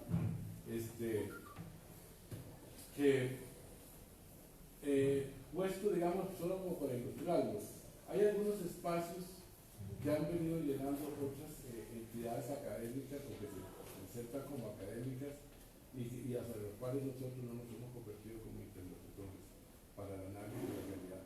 Voy a poner uno que lo hago con sentido provocativo para que se entienda más fácilmente, ¿verdad? Que es el Estado de la Nación. El Estado de la Nación se ha convertido como la última verdad, es decir, el referente con mayor legitimidad que hay en este país sobre el diagnóstico de lo que pasa en este país. Y el oráculo. ¿Perdón? El oráculo. Sí, el oráculo, ¿verdad? Incluso con algunos enfoques, métodos y técnicas que se presentan como que no cabe discusión sobre eso. Es decir, como incluso la producción de mayor legitimidad y consecuentemente científica que se produce en este país. Y para decirlo de alguna manera, y nosotros con frecuencia tenemos muy poco que decir, o decimos muy poco. Es decir, yo pienso que la estrategia no es necesariamente echar a descalificar al programa. Tal vez probablemente esa podría haber sido otra época, pero ahora tal vez no es la más inteligente. Probablemente la más inteligente sea crear un espacio de diálogo y en donde la disciplina nuestra le ponga a una cantidad de información que hay ahí una visión, un enfoque, una interpretación, un análisis del que carece, ¿verdad? Porque finalmente es bastante aséptico, ¿verdad? El enfoque, o se pretende así, se presenta así. Pero eso es como solamente para ser didáctico y identificar. Pero eso podemos plantearlo en muchos espacios, ¿verdad? Que tenemos que decir con el tema del cambio climático, que tenemos que decir con el tema de derechos humanos, con el tema indígena, para no hablar de los lugares de los temas pillados, como Yemen, etc. Yo creo que nos falta mayor interlocución con esa sociedad que ha cambiado. Sí, hicimos, y a mí me gustó mucho toda la panorámica que se hizo, porque efectivamente a veces nos olvida, pero también a veces nos olvida que esa realidad cambió, así que lo que estamos diciendo es que el mundo cambió. Es decir, primero que no hay que borrar eso, que no hay que echarle tierra, está bien, pero también está la otra parte, que es, bueno, lo que estamos diciendo también es que el mundo cambió, y la pregunta provocativamente o la reflexión es cuánto ha cambiado el programa de maestría para poder ser un interlocutor calificado, digamos así, frente a esa realidad, es decir, autorizado que lo es, y poder ser un referente, cómo convertirnos en un referente para justamente lo que planteaba Paul, sí, unas ciencias sociales que aparecen en un entorno muy devaluado. Nosotros, que yo creo, incluso lo impresionante es, yo creo que muchos de nosotros y nosotras estamos haciendo un gran aporte en muchos campos institucionales, pero no lo visibilizamos. Entonces, a propósito que ustedes ahora mencionaban algunas personas, en el mismo Estado de la Nación, en los mismos organismos de Naciones Unidas y en la misma institucionalidad pública de este país, para mí la sociedad, que también hay algo de eso, hay presencia de sociólogos y sociólogas. Pero lo que pasa es que, digamos, el tema de la identidad está como escondida, está negada, ¿verdad? Y entonces nos presentamos como especialistas en otras cosas, pero no como sociólogos, y estamos ejerciendo como profesionales de sociología. Entonces yo creo que falta hacer ese puente, ese mecanismo de diálogo, de interlocución con ese mundo y con esos otros profesionales y áreas de ejercicio profesional que le permitirían un mayor posicionamiento a la disciplina y darle una mayor significación y trascendencia a un programa como este, que para nosotros no hay duda que lo tiene. El problema no es que aquí es para convencernos a nosotros, es para lograr influir, digamos, sobre otras mentes que no se percatan de la importancia de un esfuerzo académico como este. Yo no tengo la solución, por supuesto, siempre tengo la preocupación, porque como ustedes saben, yo trabajé 33 años en la universidad y 32 la mitad del tiempo fuera, digamos así, en esos 33. Es decir, yo tengo una gran sensibilidad sobre lo que acontece en el mundo de lo privado, es decir, fuera de la academia, fuera de los ámbitos académicos, que son una muy buena parte de nuestra vida, ¿verdad? No solo la academia, y afortunadamente la academia lo es, pero también tenemos que mirar esa otra parte que es crucial, y que yo pienso que no es como le buscamos trabajo a la gente, no, es como la gente nos reconoce también como parte de ese conjunto social. Voy a primero que... Gracias. Estoy aquí. Yo, bueno, quiero compartir como tres cosas, voy a tratar de ser ordenado y breve. Uno, un sentido como de agradable sorpresa. Primero, 40 años. ¡Wow! ¿Cuándo? Hoy, estamos en 2019, entonces claro, 79, 40 años. Eso es lo primero. Y de la mano de eso, este evento.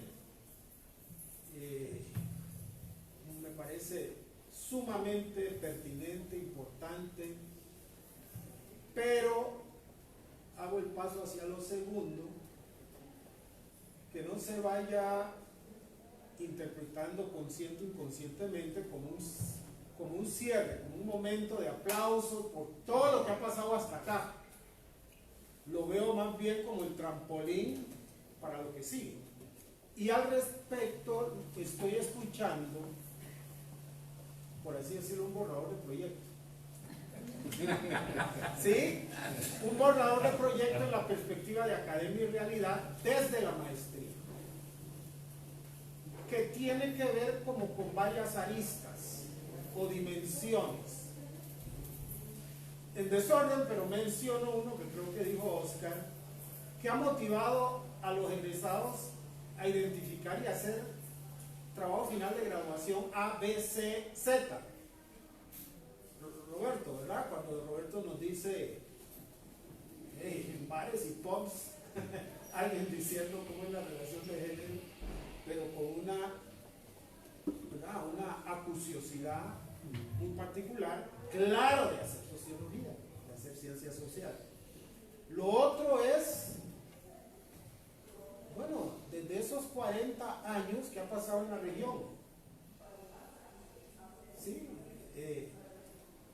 Los primeros 10 años que era Centroamérica, acogiendo estudiantes y lanzando egresados, y los otros 20 años era otra, lo que está diciendo José Manuel ha cambiado, ¿qué es hoy y qué estamos avisorando los próximos 20?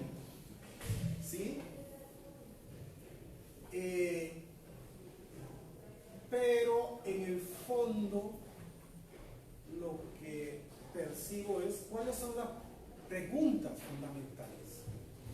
Me preocupa esa sensación como de autoridad y decir esto es, esto ha sido y así es, cuando lo que estoy escuchando es, hay un montón de preguntas que quizás no nos estamos haciendo.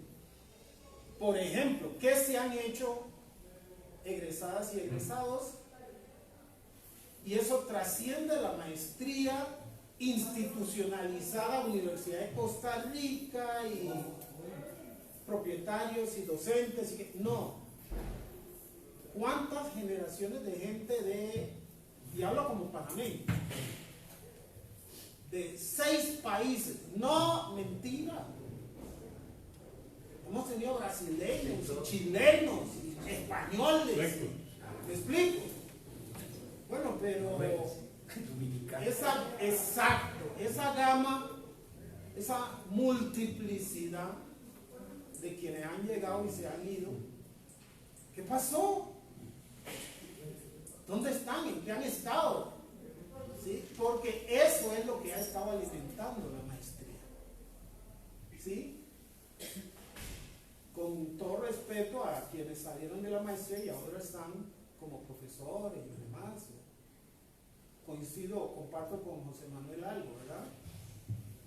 Yo con medio bochorno, o sea, ya soy jubilado de la Universidad Nacional, pero he pasado 40 años un pie adentro y un pie afuera. ¿Sí?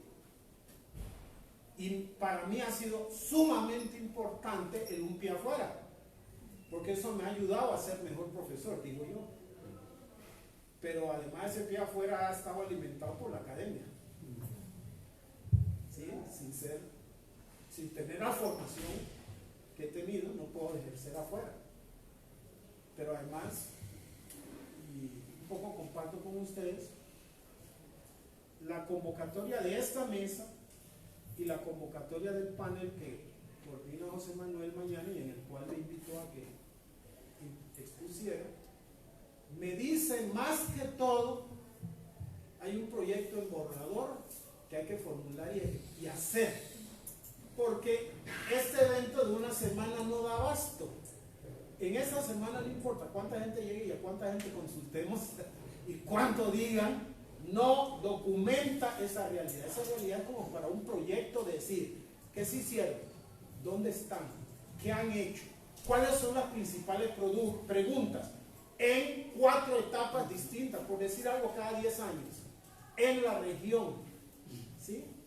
Y cierro con nada más un ejemplo para reflexionar. Oscar inició esta sesión hablando de la transición. Yo la viví. y fui representante estudiantil. Así es. ¿Sí? Recuerdo bien, sí. ¿Verdad? Pero esa Recuerdo bien. transición la vivimos desde el año 77, Así es. no en el año 79. Desde el 77. ¿Ok? Y pongo la bola a picar en una cancha. Yo salí de Panamá licenciado y vine a un posgrado. Yo venía a una maestría porque así se me vendió y así lo entendí. Y me gané una licenciatura. Ese fue el problema. Entonces yo viví eso. Claro. Que no me metan cuentos. O sea, no fue un asunto de allá. Después hizo la maestría, sí. Ok. Pero Fue muy largo. mis colegas de Nicaragua, de El Salvador,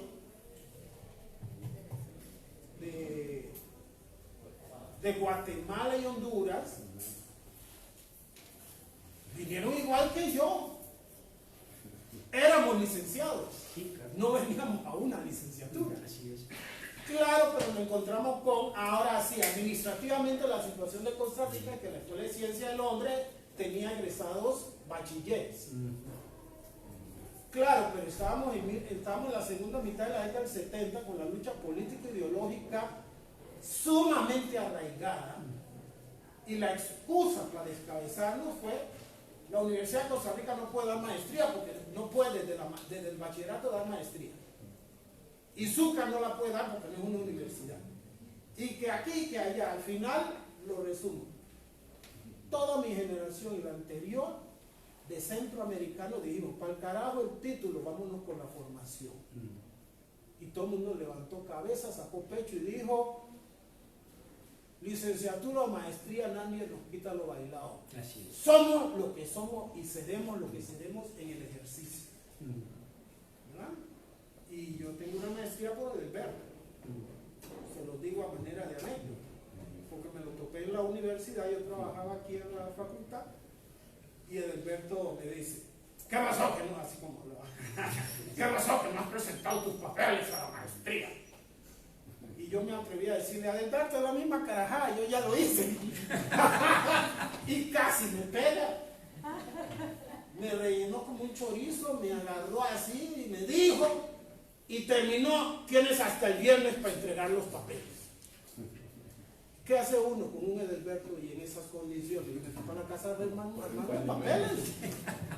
Y entregué todo, y por eso entré a la maestría y soy máster. Magíster, ciencia. Pero yo dije: yo ya lo tengo. No me lo quisieron reconocer, no me lo dieron por un contexto de lucha política ideológica izquierda-derecha, años 77, 78, 79, hay que entenderlo, eran parte de los alcances, ¿verdad?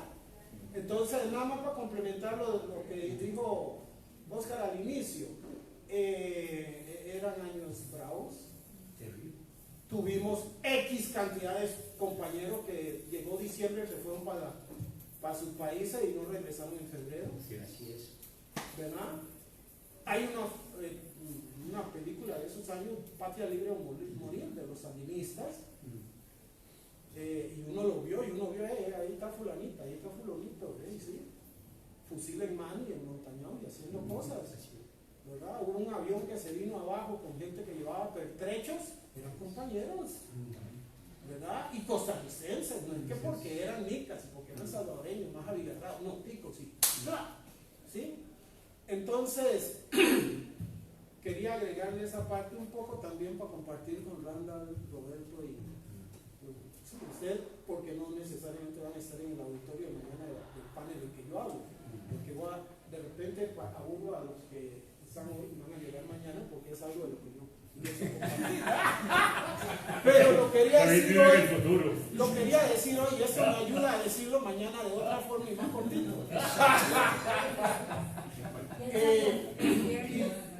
Es el viernes. El viernes. Es el viernes.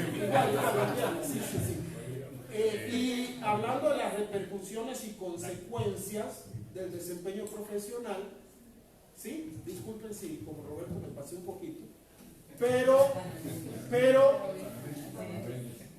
¿por qué no soy tico? Si presenté todos mis papeles para ser costarricense. Porque no te preguntó Alberto. Tengo 43 años de haberme venido. Yo regresé a Panamá 3 años, me fui a Guatemala 3 años, estuve medio en Belice, o sea, me centroamericanicé, y eso en parte practicando lo que se me inculcó en la maestría y el ambiente de maestría al que vine. Cuando yo presenté mis papeles para naturalizarme, y todo el mundo dijo, chonetazo una lora, eso te lo resuelven en 2 meses, 2 años después yo no era tico. Porque tengo expediente abierto en seguridad del Estado, acusado de comunista, terrorista, traficante de armas y contrabandista. Sin registro. Sin registro. Para quienes no están familiarizados, te agarran en algo, primer registro, te abren el expediente. Y en todo lo que van descubriendo, van haciendo registros. Yo tengo el expediente abierto. Al verles. Primero lo abrieron y después fueron a buscar registros. Y no encontraron. Entonces está el expediente abierto sin registro. ¿Sí? La gente que estudiamos ciencias sociales, escuela centroamericana, maestría, el nombre que quieran ponerle, en la región, entre 1974 y 1990, cuidado la cola que tienen para majar todo lo que le han inventado y le han armado y le han abierto y que no necesariamente lo sabemos. Yo lo descubrí porque me quise naturalizar. ¿Sí?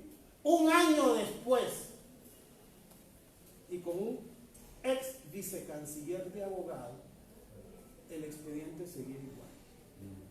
¿Por qué? Porque cuando él furioso les dijo, eliminen eso, le dijeron, no puedo, no podemos. ¿Por qué? Porque eso ya subió a Interpol. Y vamos a pedir que lo limpien. E Interpol lo vuelve a abrir. Entonces van a tener que volver a pedir que lo limpien. E Interpol lo vuelve a abrir. Entonces dice uno, seré yo maestro. ¿Qué hice para quedar ahí? Estudiar ciencias sociales e intentar practicar. En unos años bien incómodos, ¿verdad? Entonces, romanticismos, no. Dramas tampoco, qué bruto David, tampoco. Es simple y sencillamente, de repente para generaciones de hoy, entender en qué contexto se desenvolvió esto, que hoy celebramos 40 años. Y volver a lo que decía José Manuel, hay cambios y hay que jugar con eso, entenderlo, pero termino el proyecto porque aquí está en juego los próximos 20 años. Muchas gracias. Muy buen cierre, además, para esta actividad.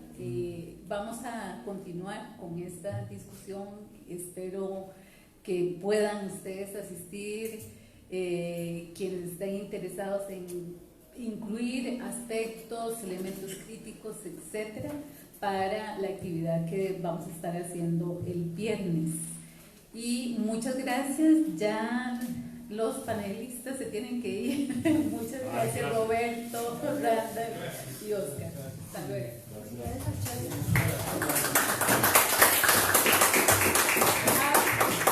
Hay un cafecito afuera para quienes quieren.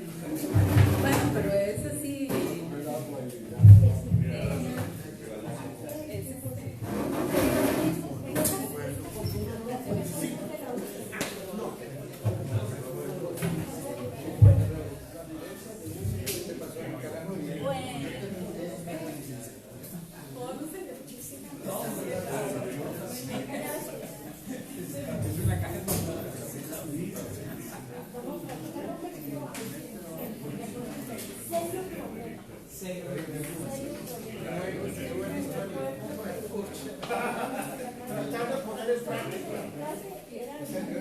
Yo soy parte de este periodo antes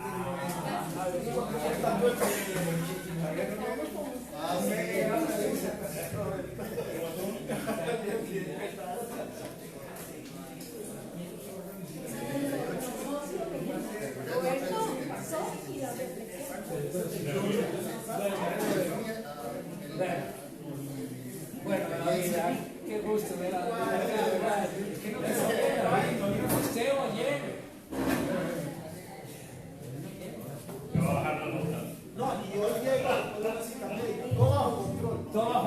Pero yo con esto, oye,